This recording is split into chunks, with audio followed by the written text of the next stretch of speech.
इसी कड़ी में मैं अनुरोध करूंगा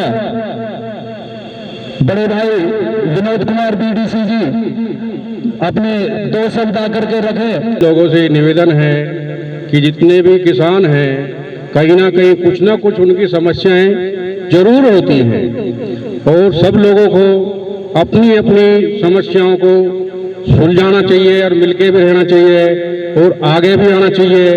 ये जो किसान यूनियन संगठन है ये वाकई में ही बहुत अच्छा संगठन है और बहुत बढ़िया एक ऐसी विचारधारा है जो किसान है, किसान का कोई मजहब कोई जाति कुछ नहीं होती, केवल किसान यूनियन और किसान की केवल एक ही जाति होती है, वो है केवल किसान, केवल किसान और कोई नहीं, केवल किसान।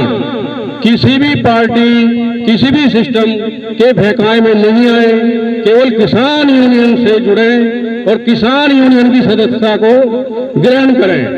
और मैं भी छोटा सा कार्यकर्ता अपने गांव में रहा हूं, मैंने बीडीसी का चुनाव लड़ा है, तीनों गांवों का बीडीसी मेंबर हूं और बसपा पार्टी में ओबीसी समाज की जिम्मेवारी पश्चिमी उत्तर प्रदेश प्रभारी मैंने संभाली है 2 बार। तो इसलिए मेरा निवेदन है कि ये जो प्रोग्राम रखा गया है इससे सभी लोग बड़े संपन्न बड़े खुशी है।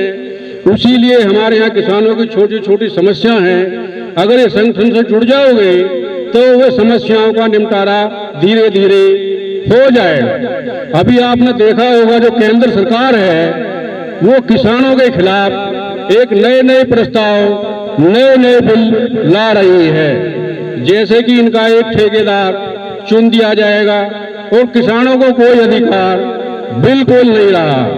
किसान केवल बेलदारी करो और मजदूरी करो और जब चाहो तुम्हारी जमीन के रेट लगाएगा, जब चाहे तब छीन लेगा।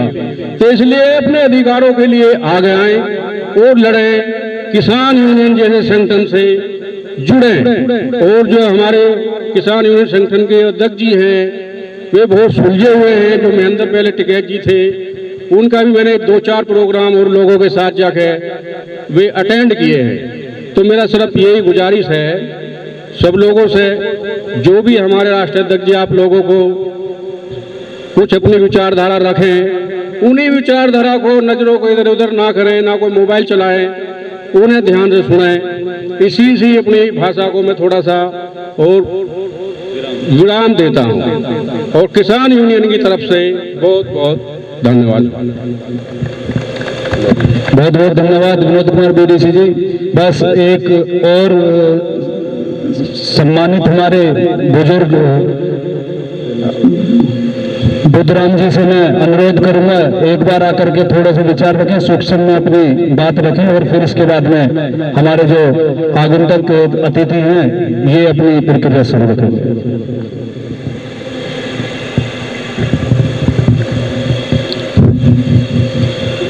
दूर दराज से आए किसान, भारतीय किसान यूनियन के सभी सम्मानित व्यक्तियों का मेरा नमस्कार।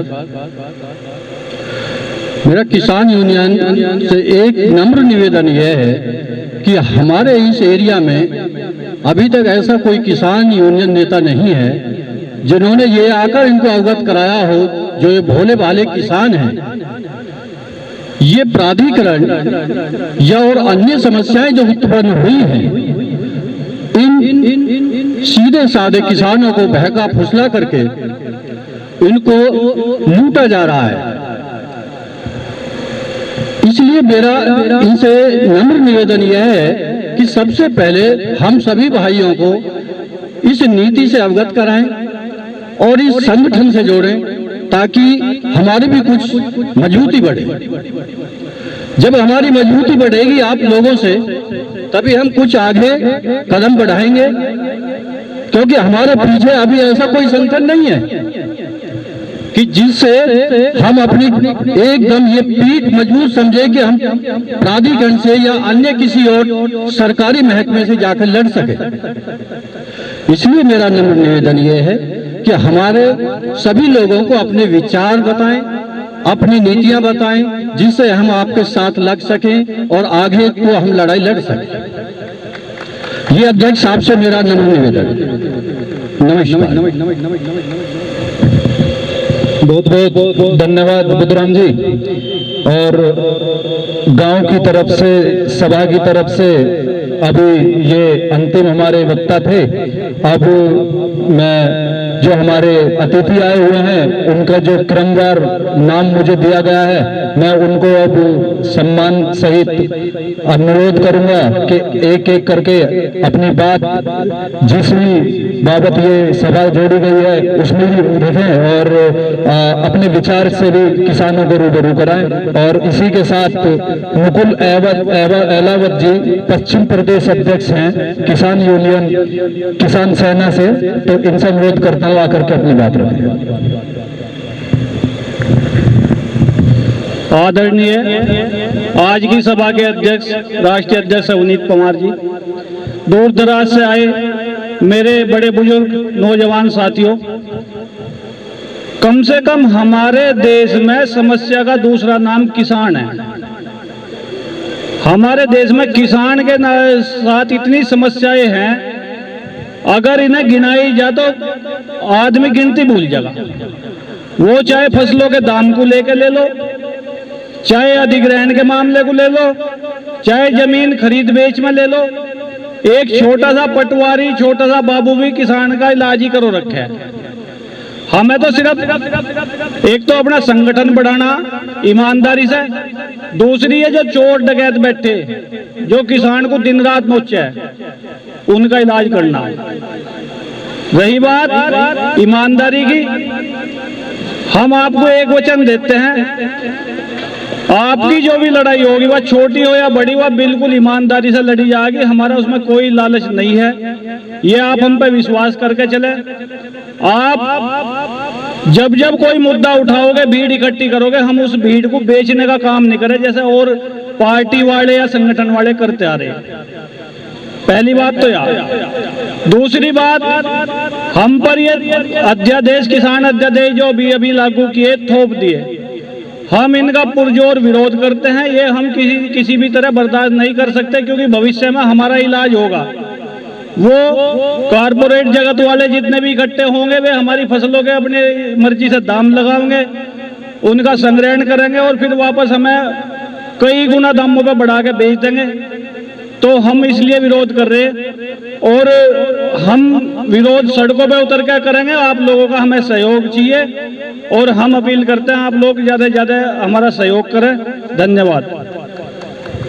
बहुत बहुत धन्यवाद मुकुल अहलावत जी, और ये जानकारी बहुत अच्छी दी। किसान अध्यादेश बिल जो लोकसभा और राज्यसभा में पास हुआ है और उसकी मंशा क्या है, वे आप सब लोगों को जानकारी भी होगी और बीच बीच में अभी हमारे जो और वक्ता आएंगे वो आपको बताएंगे भी, क्योंकि इनका संघर्ष किसानों के संघर्ष से जुड़ा हुआ है, किसानों की लड़ाई इन लोगों की है।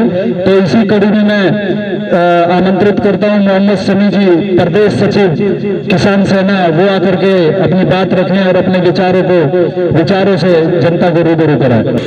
आज की मंच की अध्यक्षता कर रहे हमारे चौधरी अमित पवार जी और दूर दराज से आए सभी मेहमान, मैं उनका तहे दिल से शुक्रिया अदा करता हूं। और इसी के साथ सबसे पहले मैं एक नारा दूंगा, जय जवान जय किसान, जय जवान जय किसान, बाकी किसान सेना, बाकी किसान सेना। दोस्तों, अपनी बात शुरू करने से पहले मैं यही कहूंगा कि हमारे जो बड़े बुजुर्ग जो यूनियन में चला करते थे, वे अब धीरे धीरे बढ़ते और अपने लीडर हो रहे हैं। इसीलिए हमारे युवा भाई जो बढ़ रहे हैं, तो हमें भी किसी संगठन का सहारा लेना पड़ेगा।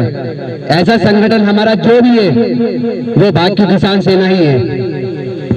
जब हम एक साथ चल के नारा देंगे तो सरकार किसी की भी हो, कोई आमने सामने आ नहीं सकती। और सत्ता में बैठे जितने भी पदाधिकारी हैं, सब अपनी सत्ता का प्रयोग करते हैं। आप पश्चिम से शुरू कीजिए। जो पश्चिम में हमारी गन्ने की पैदावार होती है, गवर्नमेंट सरकार उसकी जो भाव देती है 320 रुपए क्विंटल, प्राइवेट जो गन्ना खरीदते हैं उसका जो रेट देती है वो 220 रुपए क्विंटल। नुकसान किसको हुआ? किसान को।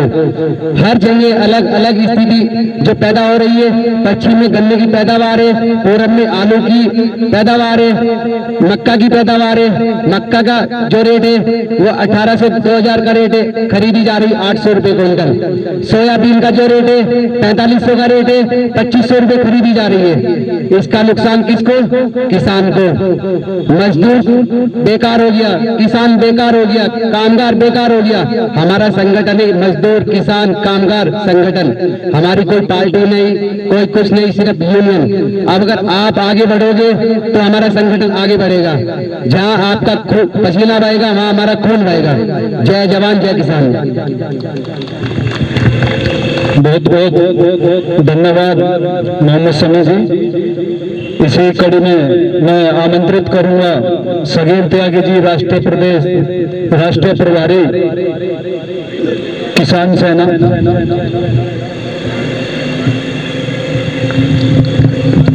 आदरणीय आज की सभा के अध्यक्ष जी और मेरे भाई संचालनकर्ता, सभी को मेरा नमस्कार। जैसा कि आप जानते हैं कि इस देश के अंदर किसानों की हालत बद से बदतर हो गई है। कहीं किसान खुदकुशी कर रहा है तो कहीं किसान लुट रहा है और बचे कुचों पे ये सरकार लठ बजा रही है। किसान की हालत आप लोगों के सामने है। ये तानाशाही सरकार कोई भी बिल पास करके किसानों के सर पर थोप देती है। कितना भी कहो, जगह जगह आंदोलन चल रहे हैं, लेकिन कोई सुनवाई नहीं है। उससे यही साबित होता कि सरकार किसान विरोधी सरकार है। आप देख रहे हैं कि हमारे देश का किसान रात दिन मेहनत करके हर कौम, हर इंसान तक खाने का काम, खाने के व्यवस्था जो है पहुंचाता है, लेकिन उसके हाथों में कुछ नहीं है। आप बाजार में जाएंगे, एक माचिस भी अगर खरीदेंगे तो उस पर भी दाम लिखा होगा 1 रुपया। कोई भी चीज खरीदने जाए उस पर उसकी कीमत लिखी हुई है, लेकिन किसान की किसी चीज पर कोई कीमत नहीं। बाजार में ले जाएगा, रात दिन मेहनत करेगा। आप देखते हैं कि रात को जाड़े में, पाले में, गर्मी में जी तोड़ मेहनत करता है। ना किसी सांप का डर, ना किसी बघेरे का। हर चीज से लड़ने के बाद वो अन्न उगाता है, लेकिन उस पर मार्का किसान का नहीं मिलेगा। आप 2 किलो के आटे का कट्टा भी अगर लेने जाएं तो उस पर भी किसी और की मोहर मिलेगी, उसमें किसान का नाम नहीं है। हमारा संघर्ष यही है कि हम अपनी फसलों के दाम खुद रखें और अपनी इच्छा के अनुसार उसे बेचें। लेकिन सरकार को ये बात समझ नहीं आती, क्योंकि ऐसा अगर हो गया तो इनकी राजनीति में फर्क आ जाएगा